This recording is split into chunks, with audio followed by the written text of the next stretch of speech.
Muri yeZimbabwe ndadzoka nema updates manyama munongoziva kuti inini kana dziri nyaya dzenews idzi kana zvinhu zvese zvinenge zvichiitika kuZimbabwe inini the nyaya metv ndinodzifambira every time. Now nyaya iri kuitika apa ndeyekuti every day vanhu vanongoti vachingomukira kusena vari kutibvunza kuti chii chimwe chaitika kuZimbabwe, ndezvipi zvimwe zvaita Mnangagwa nhasi. Zimbabwe yato imwe nyika because of these people, because of Emmerson Mnangagwa and his government. Yakutotanga nyika as a joke like chinchi, ende mukaona mazuva adarika vanga vari kubuda vachichema stereka vari kukomplaina, imimi vanhu chimbomirai kuita zvamuri kuita izvozvo zvekuti munenge muchitaura zvinhu zvakashata about zviri kuitika kunyika yekwedu, siyanai nazvo nyaya idzodzo munyararei. Unombotaya kuti ndazvinzwisisa, ndakuda kunyarara kutaura zvinhu izvozvo. Uri pakati pekuda kunyarara, dhuma pfacha vavhura futi hombe nhasi muri yeZimbabwe. Dakuti mundionerewo mashura ari panapa ndiri kuona mashura akaboiliswa andiri kusangana nawo nhasi. Zvakaoma gore rirerika tichanzwirira. So President Emmerson Mnangagwa panapa kuti timu yavo vari kutaura kuti vaappointa kamfanaka kuti kanzi kaite advisor.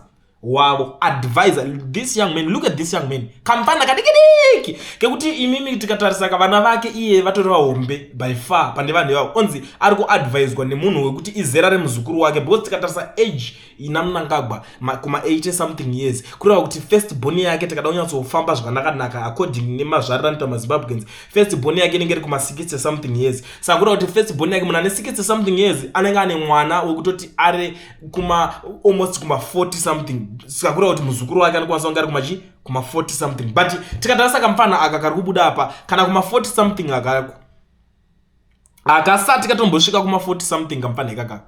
Tikutotaura zvekutoti takatokatarisa makatarisa kamfana ikaka neni unotoona kuti kamfana katori kadiki.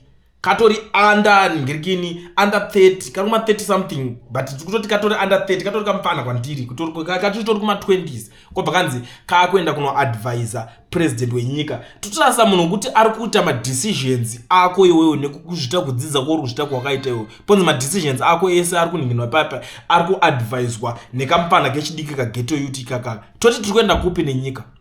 Ndosaka muchiona every time ndichingouya inini ndichitaura kuti terere inandi ZANU-PF pasi neZANU-PF. In fact kana watosvika panapo zvotonodedzera kuti pasi neZANU-PF kunge zvandinoita inini. Tanga nekulike this video right now kuitira kuti ZANU-PF yacho iboikane. Hatina kwatiri kuenda kana takadai so senyika. Where are we going as a nation? Tosvika pakunzi taku nyika yako adviswa zvese zviri kuitika mining sector everything iwe ma decisions mamwe kuti tasati kana imwe mutemo iri ngoiri kana yasainwa kuZimbabwe ma policies ari kuiri kana aiswa. Tinotaura kuti ma policies chicha tinowana any advice yatinopuwa kubva kune this young man kuti advisor inini what I believe ma advisors panodiwawo munhu wekuti ari kuuya kuno advice in terms of age wise jaipantoda munhu wekuti anenge ari muhombe kuna president wacho wokuti anokwanisa kuma-advisawo zvimwe zvinhuwo zvekushamarwa apa ama decisions wakutora asiriwo apa wakuitira vanhu tsinya apa ubhaisa. But wachinja kuti chinganingirina kune ka-young man kekuti kanouya kakarohwa ne-heartbreak makaswera muchiitiswa zvinhu zvisiko ikoko. Mazera achiri kurwa nemujolo kanouya kakatsemurwa nemujolo. What's next? Hapana ndopedzera wakuona kuti izvezvi ndosaka ningirikini dziri kungowanda zvinodhaka zviri kuwanda munyika. Why? Because the type yetu apana tudiki kuti kana to advisor president kuti ako zvakaipei kuti vachidiki vadhakwe. Handiti mimi magara muri kudhakwisawo zvinhu munyika. Hapana ngavadhakwe. Ma-advisor anenge achingopuhwa asina kana musoro kurara kuti mungoratidza kuti muZimbabwe there is nothing that you can do, ende yanyoziva kuti ndakachibata kuti akapinda. Saka akatarisa unozoona kuti vanhu vese kuZimbabwe vanongobudikira the next thing voti pakaipa mangwana vanongodzoka kwaCleland une tunyaya tukupi nhasi. Nhasi kune zvakaitika zvikuitika zvakadai muri yeZimbabwe, then the other thing mobva matotanga kungoti pakaipa. Ndo nyaya chete inenge iri panapa yekuti munongosvika muhamanzi motanga kuti pakaipa. And we are sick and tired nezvinhu zvakadai so. Ndo nyaya yatanga tiri kutaura kuti kana munganzwa tiri kuti kuZimbabwe kwaitika chii, kuZimbabwe kwavhurwa hombe kwazoita sei. Ndo asi nyaya yekuti zvinhu zvinenge zvichitinakidza. Sometimes tinotomboti ngatisiyane nazvo since we have other things to do, anditi let's focus on zvinhu zvimwe zvinenge zviri better. Zuro ndizuro pakatanga kutaurwa nyaya futi yeTrabablas interchange. Ndakaona ndikati okay ngatichiitarisa Trabablas interchange. Personally, I went to Zim. Ndakasvikako ndikaita zvandakatoita, ndikatotora ma videos epaTrabablas and ndakatotora ma videos akaningirikina good things and bad things because inini handisi munhu ari kuti ndinoningirina. Ndakatoona kuti aiwa chakatiwo at least ngatitarise kuti chakati chakanaka, but ndikatiwa papa mari mazimiliyoni akutaurwa aya mawanza manyeba apa. ene nditopedza papo tikupedza kutora ka ndakutoona vanhu varakasha vakutodownloada mapicture ekubirmingham vakuisa vari kuti its in Zimbabwe. Saka toti tiri kuenda kupi pakadaro? Zimbabwe yakazombotanga kudaro so kusvika pakunaka pakuzodai so chirini? Kozi vari kunzwa mafigures emari ndobva vaenda paTwitter bvaona kuti mafigures aya haasi kuenderana nezvinhu zviri kutaurika panapa. The next thing chava kungoita kungotora mafigures, kungotora mapictures ekune dzimwe nyika. This days muri Zimbabwe ndoga ndakakuudzai. Ukaona picture rasendwa nevarakashi, tora picture iro unoenda kunoriskana pa Chrome, rinokuudza chaipo parakatorwa. Ndo zvinoitika. Ndatokudzidzisa chimwe chitsotsi musambofema kanyeberwa. Ukaona picture chinzi this is Zimbabwe zvazvo so usamhanyire kubvuma ipapo. Tora picture iroro wobva waenda kunoriskana ku Chrome, rinokuudza kwarakatanga kuuploadwa, kwarakatanga kusendwa, chero rakatanga kuuploaderwa, chero ku WhatsApp, chero kupi, chero rinotanga kuskana rotokuudza kuti ku WhatsApp.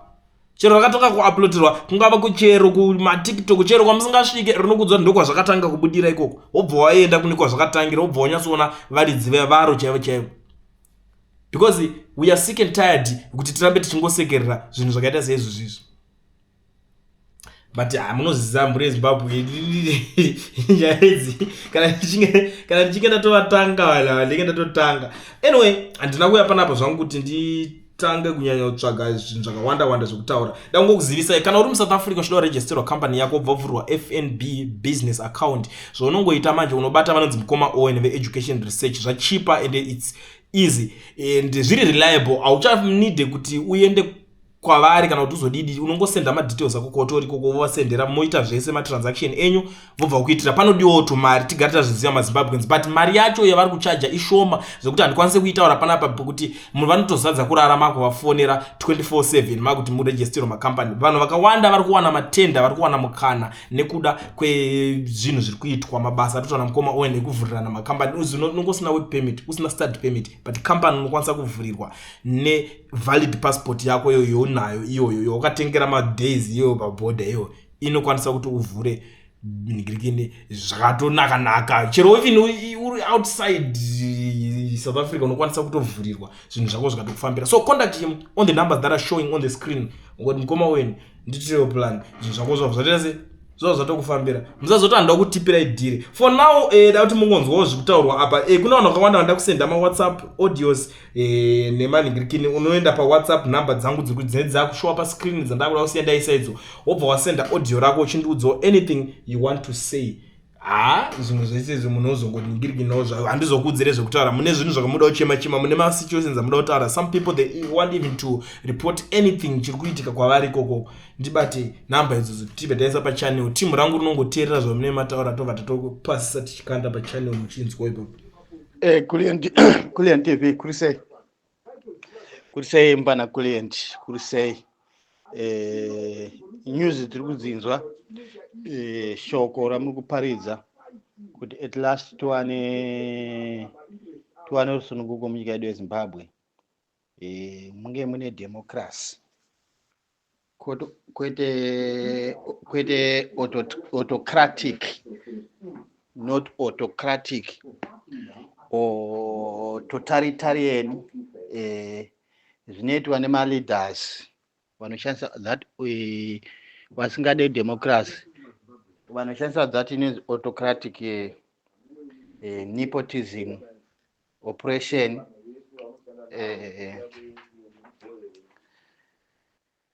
Ndoda kutsigira baba Mujiba mashoko avataura, mashoko echenjedzo kunyanya kwatiri isusu maelders. Ndofunga baba Mujiba Vabatagwire vanogona kunge vari mukuru akati mbichana kwatiri, but pavanenge vapotsa kutaurawo ndo mashoko anga achiedzidziso, mashoko edziso avapuwa naBabatagwireyi hongu muamedu wacho atoti ndiwakuru. Ndofunga mudzarageza vakataura vakomanda the bombshell our commander Comrade Blessed Geza, the bombshell. Inini I'm the shell.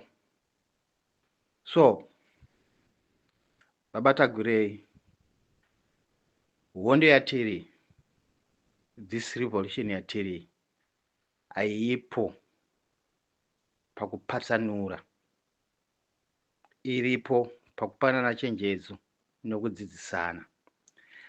Nguva yatava izvozvi right now, Baba Tagwirei, haichazi nguva yokunongedzana zvigumwe kuti bombshell commander vakazotadza pakati, sei Chamisa akanyarara, sei Nenge akanyarara. No, handidzo politics dzata kuplaya mazuva ano. Mukuru wangu, muri mukuru chaizvo chaizvo, tinokurespektai. Kana muchitaura, tangai masefa mazwi enyu, moona kuti okay, pasi rese kwatakazara kuno, takazara maZimbabwenzi pasi rese, tangai masefa kuti zvandichataura izvi, vamwe vedu vari diaspora vachazvibatawo sei, vamwe vedu maZimbabwenzi vatigare nevo vakazvibata sei. Mashoko enyu anoitawo kunge munenge mune lingi nezvigananda, because zvigananda zvakaba mari, zvigananda zvine mari. Saka pamuchanzi oi mari iyi, munodzeka rivhesi. Ndofunga makazviona kubva kunana president 00 ve-MDC Alliance wakavuta Harvest House yedu ndobva wavuta party because vanga vananzviswa shuga naMnangagwa. So zvigananda ndo zvazvinoita through the illegitimate president asina kubvira asarudzwa nevanhu, president weZEC Emmerson Dambudzo Mnangagwa. I can't call him a comrade because he never been a comrade, because he was only there to oppress. Adimuona chikoro cheche chavanoti Herbert Chitepo School of Ideology. There's nothing coming up there. It's just a patriotism, nepotism, autocratic, totalitarian. I think my lecturers who Herbert Chitepo of Ideology, they are insane, psycho, because they are feeding the wrong information, they are lecturing the wrong information to the students. They don't tell my students avo kuti chinombonzi nyika chi, kunonzi kutonga nyika chi. Of course, they say there's a government. That cultism government, look at that trabablas. Look at it right now. And then mkuru wakada Mutsvangwa vanozviti, I think Mutsvangwa akaenda futi kuHerbert Chitepo School of Ideology. I don't think he went to Romania or Russia. Maybe he just got there to hold a book or to write notes or to take photos. Because the way Mdara Mutsvangwa he speaks, na uyu Birida muzukuru waMnangagwa wamunoti Garwe wewe, okay, oni mudhani wewe chikoro chakaenda ndechipi? Herbert Chitepo School of Ideology. Whoever goes against you, he must die, or must kill his, just to silence him, must kill his family, kill his family members, or kill his children, or kill him, or kill his wife. So I chose Zimbabwe at Aguda. The new Zimbabwe we want is going to benefit everyone, including zvigananda zvacho izvozvo. Of course zvichatiza nemuwo mukuru wedu, handofunga mukoma wangu waMujibha vanyatsa kukuonesai. Every struggle ine ma-ups and downs, but yedu struggle M31, God is in it. It's just a matter of time. Quote my words, mukuru wangu Baba Tagwirei, zvandikutaura izvi nekwatiri kuenda uku, New Zimbabwe is coming. Mutererese udhiva yangu iyi, muri vakuru, musapatsanure vanhu, batanzai vanhu.